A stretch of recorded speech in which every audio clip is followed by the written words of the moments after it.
Alright, ladies and gentlemen, I'm here on the show. Fuck the nerd community. It's about 4 minutes recording this and accidentally in the video. Fucking nerd community. Whatever, I'm here to recap my fourth of 5 college basketball games here. I've already done Duke, Virginia, Kentucky, Vandy, Arizona, Iowa State, Texas Tech, and I'm doing this one, so Florida and Arkansas's last college game I'll do tonight. Let's talk about number 2 Arizona beating number 14 Kansas 84-61 reaction. Man, this was a weird game. Like, Arizona had 2 huge runs that really won them this game, and Kansas' offense just looked really stagnant. I thought outside of like Melvin Council and Darren Peterson, and Trey White hit some threes, but other than that, their bigs weren't really impactful like they were in the first matchup, and I just thought Arizona was the more physical team inside. The Krivas, I thought, was more of an impact in this one than in the first matchup. He had 13 and 10, based on the offensive glass. Arizona was great in transition, where Kansas was lacking in this one. But they used a 19-0 and 16-0 runs to really get the win. And I believe they had like a 35-14 finish as it got to a 2-point game. And they took a massive lead early, and Bill Self had to use 3 timeouts in the first half.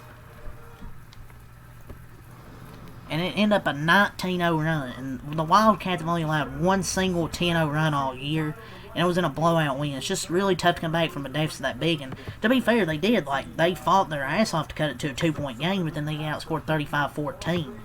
And maybe they just spent all their energy coming back. I don't know, but Kansas' offense just looked ancient out there at times. And it was just like an avalanche from Arizona in those 2 runs.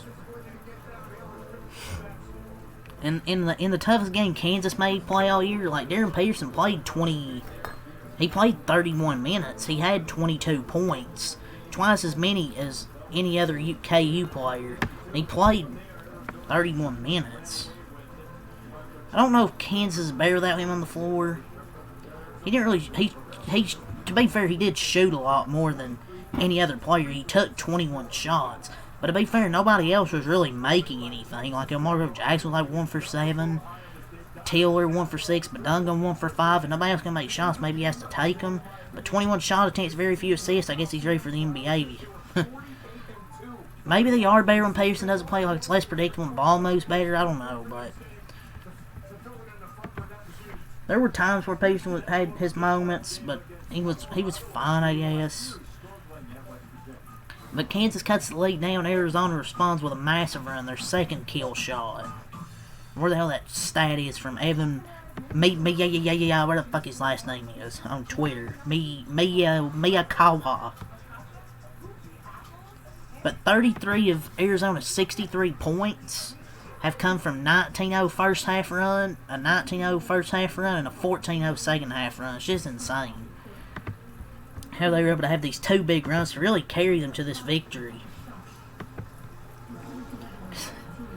At one point, 33 of their 63 points come from those 2 runs combined. And just a statement home win on a weekend where other title rivals also were impressive. It's just separate 19-0 and 16-0 runs in this game. It's just hard to beat that. It's just impossible to beat when you give up 19-0, 16-0 runs to a team that's up there with Michigan Duke. Gotta mention Arizona worthy of being mentioned with Michigan Duke. Like, they had those 2 tough losses back to back, but I mean, it is what it is. Maybe Arizona just needed Koa Pete healthy. I think they're definitely going to be up there with Michigan and Duke. Maybe I just forgot to mention them, but I don't know if those 2 are still in a tier of their own. I think Arizona could be right there now. Koa Pete's healthy. He looked pretty good in his return with 12, 7, and 5. And it's kind of crazy Tommy Lee said to his team when they were only up by like 4, "Oh, we're going to win this game. Take a breath and stay steady."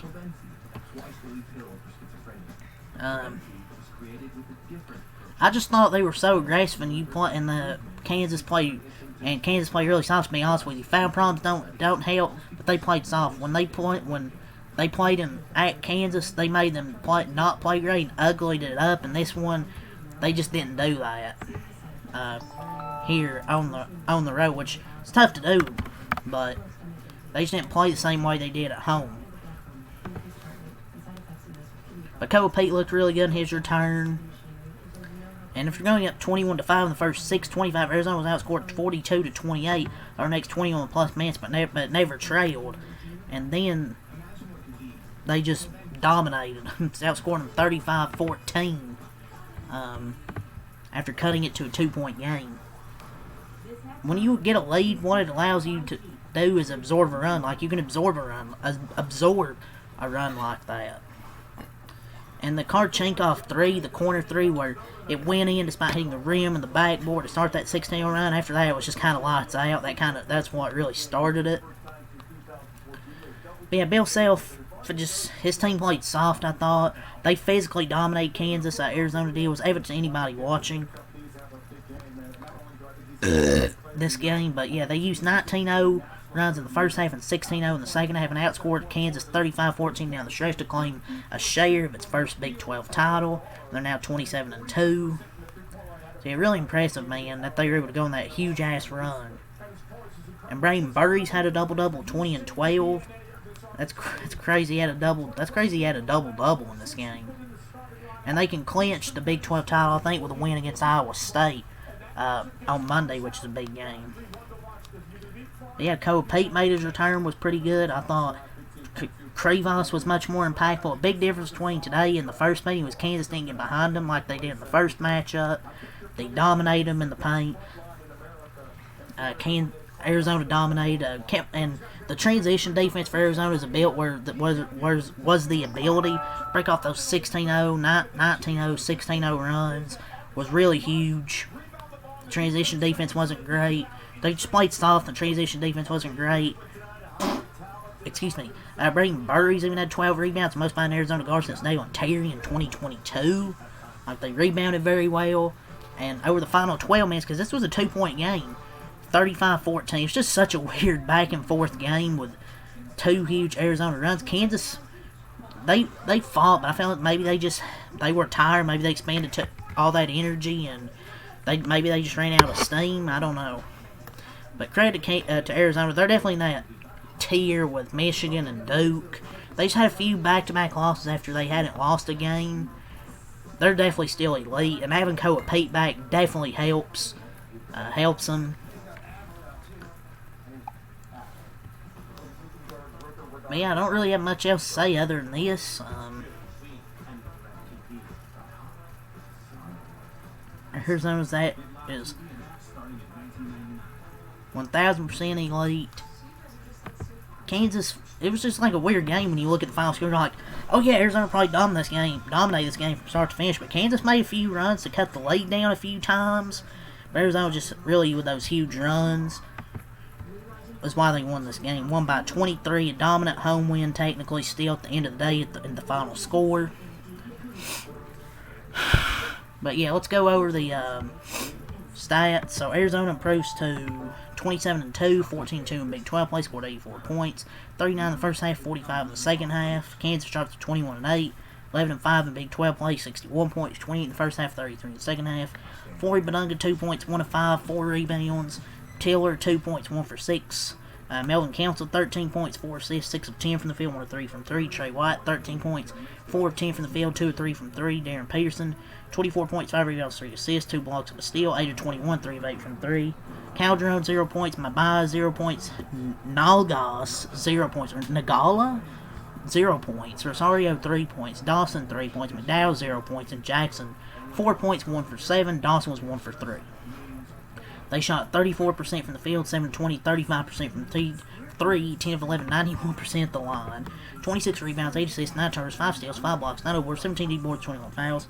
For Arizona, Karchenkov, 11 points, 6 rebounds, 3 of 6 from the field, 1 of 3 from 3. Koa Pete, 12 points, 4 of 9 from the field, 4 of 4 at the line, 7 rebounds, 5 assists.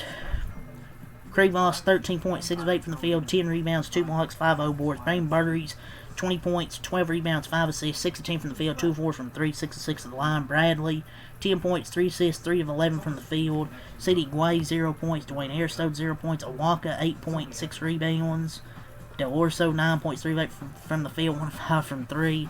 They shot 45% from the field, 4 16, 25% from 3, 30 34, 88% line, 48 boards, 16 assists, 11 turnovers, 6 steals, 3 blocks, 14 boards, 34 D boards, and 13 fouls. So, yeah, that's all I'll say for this video. So, leave a like, comment, subscribe for more. Peace.